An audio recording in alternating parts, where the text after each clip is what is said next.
의사의 반란. 대정요법이 불치병을 만든다. 염증은 혈류가 부족할 때 생기는 반응으로 불편한 증상을 동반하지만 궁극적으로는 우리 몸을 살리기 위한 노력이라고 말씀드렸습니다.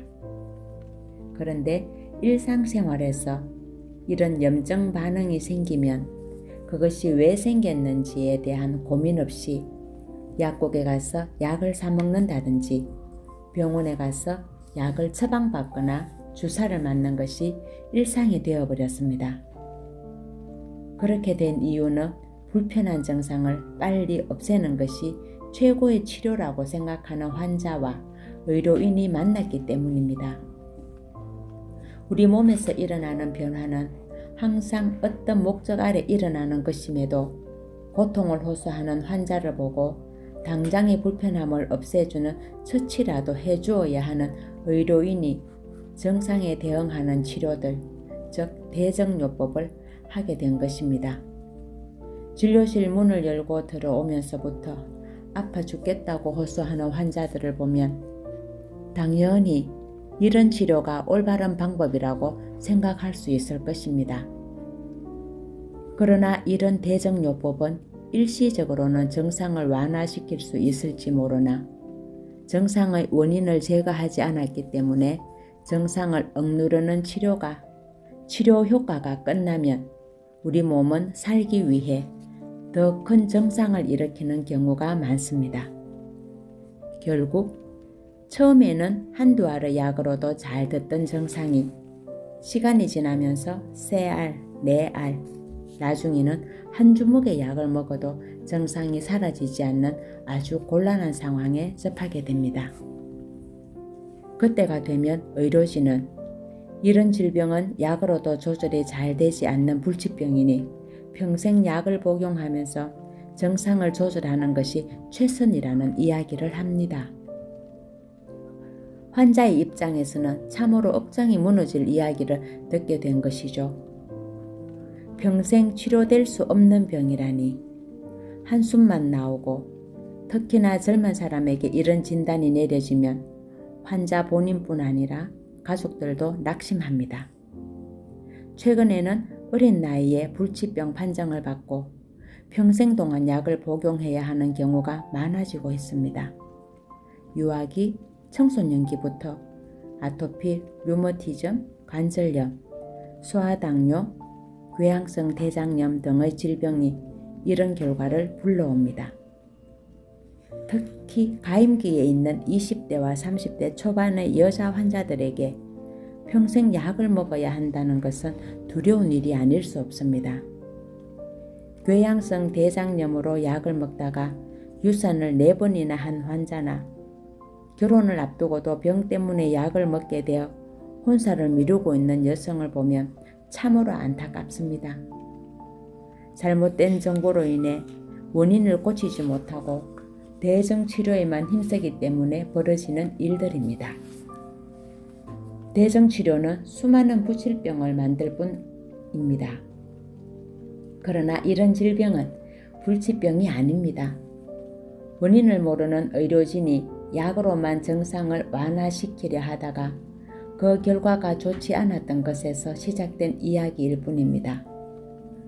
우리 몸의 변화는 분명한 원인이 있고 그러한 변화가 나를 살리기 위해서라는 사실에 입각하여 생각해 보면 치유의 길은 멀리 있지 않습니다. 그런데 만성질환이라는 진단을 받은 사람들을 잘 관찰해 보면 대부분 증상이 발생했을 때 처음에는 견뎌보다가 잘 안 되어 약을 먹게 됩니다. 이때 먹는 약들이 병을 완치시켜주는 게 아니라 증상을 잠시 억누르는 약이다 보니 대부분 우리 몸의 회복 반응인 염증을 억제하는 작용을 합니다. 이런 약이 체내에 들어오면 염증 반응은 잠시 약화되기도 하지만 궁극적으로는 염증 반응을 만들어야만 우리 몸은 회복되기 때문에 약 기운이 떨어지면 더 심한 증상을 만들어냅니다. 그러면 이런 증상을 호소하는 환자에게 의료진은 더 강력한 소염 진통제를 처방하고 우리 몸은 더 심한 증상을 일으키는 악순환이 계속되는 것입니다. 다시 말해 만성염증 질환은 결국 정상에서 벗어나고자 먹은 약이 만들어내는 것이라고 볼 수 있습니다. 병을 치료하기 위해 먹은 약이 병을 치료하기는커녕 만성질환으로 발전하여 평생 약을 먹어야만 하는 상태로 만드는 것입니다. 게다가 그렇게 많은 약을 먹어서 증상이 사라지고 살만하게 만들어주면 좋겠지만 시간이 흐를수록 더 크고 중한 병이 몸에 생겨 어떤 환자들은 스스로 목숨을 마감하는 일들도 벌어집니다. 제대로 원인을 발견하고 그것을 없애기보다 증상을 빠르게 완화시켜주는 대증요법이 결국 사람을 불치병으로 만들고 삶의 질을 떨어뜨리는 주 원인이 되는 것입니다. 우리 몸에 불편한 증상이 생겨 병원에 가면 현대의학은 약을 주거나 수술을 권합니다. 저 역시 처음 진료를 하면서 선배들에게 배운 노하우는 평생 약을 먹어야 하는 환자들을 많이 만들어내야 병원 운영에 도움이 된다는 것이었습니다. 공중보건의를 하던 시절에 공중보건의협회에서 주관하는 고혈압 유병률 조사에도 참여해본 경험이 있습니다. 소리 없는 살인자, 고혈압이라는 조금 무서운 표현을 써가면서 마을회관의 주민들을 모아놓고 혈압을 재준 뒤 조금 높게 나온 주민들은 다시 보건지소로 불러 재검한 다음 계속 혈압이 높으면 약을 처방했습니다.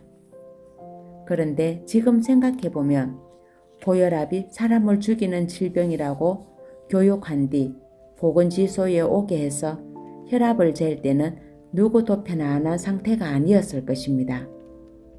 즉 상당한 불안감을 안고 왔을 때에는 당연히 혈압이 올라가 있을 터이고 그것이 정상적인 과정입니다. 그런데도 이제부터 당신은 고혈압 환자라고 이야기해주고 앞으로 평생 약을 먹으며 살아야 한다고 친절하게 알려주었습니다. 또 약을 복용하는 도중에 약을 받으러 오지 않으면 친절하게 약이 떨어졌을 텐데 왜 안 오시냐고 전화까지 했습니다. 그러면 전화를 받은 주민은 소장님이 직접 본인의 건강을 챙겨준다면서 감사의 인사를 하기도 했습니다. 그렇게 해서 고혈압 환자들이 늘고 보건지소에 내원하는 환자들이 점차 늘어갔던 경험이 있습니다. 현대의학의 대증치료를 하는 병원은 환자가 늘기를 바랍니다. 그런 이유로 환자를 만들어낼 궁리도 합니다. 그래서 저는 건강교육을 할 때 우리나라 병원은 전 국민이 약을 먹는 그날까지 노력할 것이라고 이야기합니다. 반대로 모든 국민이 건강해지면 망하는 것은 병원이고 제약회사일 것입니다. 이제는 우리 몸에 대한 정확한 정보, 즉 인간의 생리를 이해하면 대증요법의 약과 수술이 잘못된 것임을 분명 알 수 있습니다. 스스로 만든 질병은 나 외에 어느 누구도 다른 어떤 방법도 근본적으로 치유해 줄 수 없습니다. 정말 황당한 엉터리 치료의 계보. 의료의 역사를 들여다보면 많은 발전을 한 것이 사실입니다. 전쟁터에서 상처로 인한 과다출혈과 감염으로 죽을 수밖에 없는 사람들에게 혈액성분과 비슷하게 만든 링거액과 항생제를 써서 살려냈던 것들이 한 예가 될 것입니다. 이 과정에서 우리는 의료 행위를 대단히 과학적이고 신뢰할 만한 것으로 믿게 되었습니다. 하지만 정작 그런 시각으로 다시 한번 들여다보면 웃지 못할 황당한 일들이 비일비재한 것이 의료의 역사이기도 합니다. 사람의 생명이 걸려있는 수술과 처치, 약 처방 등 의료 행위의 부작용이 어느 날 갑자기 발표되면서 뒤집어지는 결과가 반복됩니다. 하지만 그에 대한 책임은 누구도 지지 않고 또 합리화되는 곳이 바로 의료 현장이기도 합니다. 그 시기엔 최선이었던 치료 행위가 시간이 흐르면서 황당한 것이 되어버린 몇 가지 예를 들어보겠습니다. 지금도 이발소의 상징이 되어 있는 빨간색 선과 파란색 선, 흰색 선이 돌아가는 원통 모양의 등을 본 적이 있을 것입니다. 그래서 빨간색과 파란색은 우리 몸의 동맥과 정맥을 상징하고 흰색은 붕대를 의미하는 것으로 알려져 있습니다. 이런 상징의 유래는 중세로 거슬러 올라가는데 그 당시 의사들은 질병의 원인은 나쁜 피에 있다고 여겨 사혈을 많이 했다고 합니다. 사혈을 하던 곳은 이발소였는데 다시 말하면 그 당시 의사는 칼을 능숙하게 사용하는 이발사이기도 했던 것이지요. 그런 이유로 빨간색과 파란색, 흰색이 이발소나 미장원의 상징이 되어버린 것입니다. 아이러니하게도 그 당시 이발사인 의사들은 가장 최고의 치료 방법인 사혈을 사람들에게 너무 많이 행한 나머지 과다출혈로 죽게 한 경우가 많았다고 합니다. 많은 분들도 알고 계시겠지만 매독이 유행하던 시절에 치료제로 사용했던 것은 수원이었습니다. 매독 치료제가 개발되기 전까지 오랜 시간 동안 지금은 맹독성 중금속으로 구별되는 수원을 당시의 의사들은 최고의 치료제로 사용한 것입니다. 당연히 매독으로 죽은 사람보다 수원 중독으로 죽은 사람이 더 많았던 것입니다. 정신분열증을 치료하는데도 지금은 상상할 수 없는 전두엽을 제거하는 수술이 20세기 중반까지 통용되었습니다. 이런 치료법을 개발한 의사 에가스 모니스에게는 1949년 노벨 생리의학상이 수여되기도 했습니다. 영화나 소설에서 볼 수 있는 이야기로 생각되는 이런 일들이 현실이었던 것이 아주 오랜 옛날 일 같지만 실제로는 100년도 되지 않은 시절의 이야기입니다. 지금 생각해보면 정말 어처구니 없는 방법이었는데도 말입니다. 최근에는 자주 시행하지 않는 수술이지만 유행처럼 번졌던 수술 중 하나가 편도선 제거 수술입니다. 아이들이 자주 감기에 걸리고 목이 붓고 열이 나면서 고통스러워하기 때문에 그 아픔을 줄여주기 위해서 커진 편도를 제거하는 수술이 한때 유행처럼 번졌습니다. 어머니들은 아이들이 감기에 걸리는 것을 예방하는 편리한 방법인 양편도선을 제거해 줄 것을 서로 권하기도 했습니다. 편도선을 우리 몸에서 큰 역할을 하지 못하는 혼잡기관이면서 문제만 일으키는 골칠 덩어리로 여긴 것입니다. 저 또한 어릴 적에 코 뒤쪽에 있는 아데노이드라 불리는 편도 조직을 제거하는 수술을 받았습니다.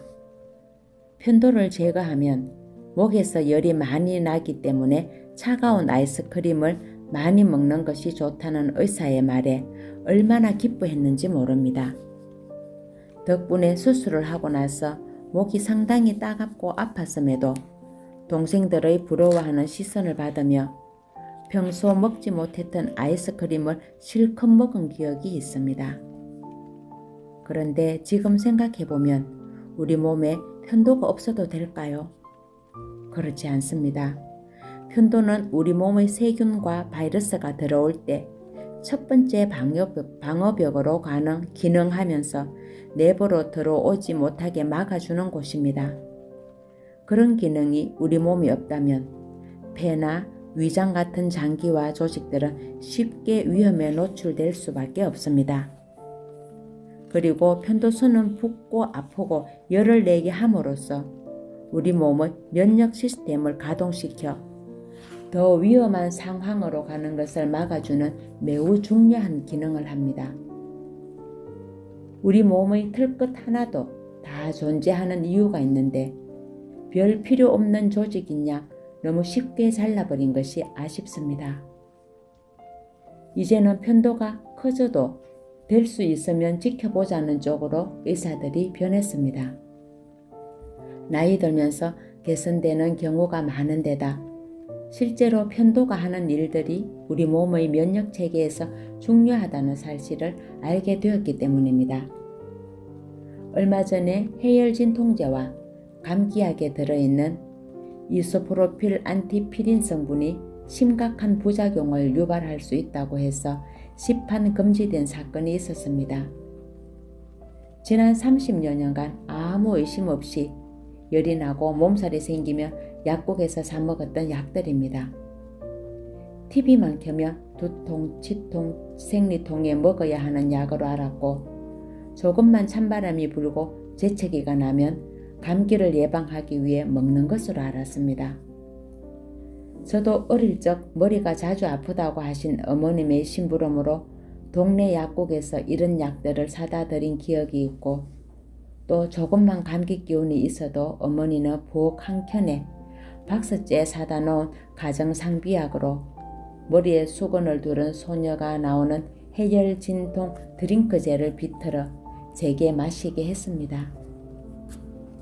그 익숙한 약들이 이제는 신경계 이상을 일으키고 호흡곤란을 비롯해 피부질환까지 온갖 심각한 부작용을 일으킨다고 합니다. 그렇다면 현재 유통되고 있는 약들과 수술 등이 향후 30년 뒤에도 쓰이고 있을지 의문입니다. 제 생각에는 거의 다 바뀌어 있을 듯 싶습니다. 왜냐하면 부작용이 없는 약은 없고 그 약을 대신할 신약은 계속해서 만들어지기 때문이지요. 하지만 그 약 역시 시간이 지나면 알지 못했던 부작용들이 나타나고 그제야 위험하다는 걸 알게 되는 것이죠. 다시 말하자면 지금 사용되는 현대의학적인 방법들은 적어도 30년 정도 지나야 인체에 미치는 영향을 알 수 있게 됩니다. 그래서 지금은 잘못된 길로 가고 있는지조차 알 수 없는 것입니다. 그 당시에는 최고의 병원에서 최고의 의사들이 환자들을 위해 치료하던 방법들조차 시간이 흐르면서 잘못된 것임이 밝혀지고 부정되는 사례들이 많았다는 것은 역사가 증명하고 있습니다. 만약 내가 믿고 먹었던 약과 해야 하는 것으로 알고 받았던 수술이 얼마 지나지 않아 심각한 문제를 야기하는 것이었다고 발표된다면 이 황당함과 억울함을 누구에게 호소할까요? 이처럼 한치 앞도 알 수 없는 것이 의료의 역사이기도 합니다. 결국 건강에 대한 변함없는 진리는 올바른 생활 습관을 통해 스스로 건강을 지키고 노력하는 것뿐입니다. 감사합니다.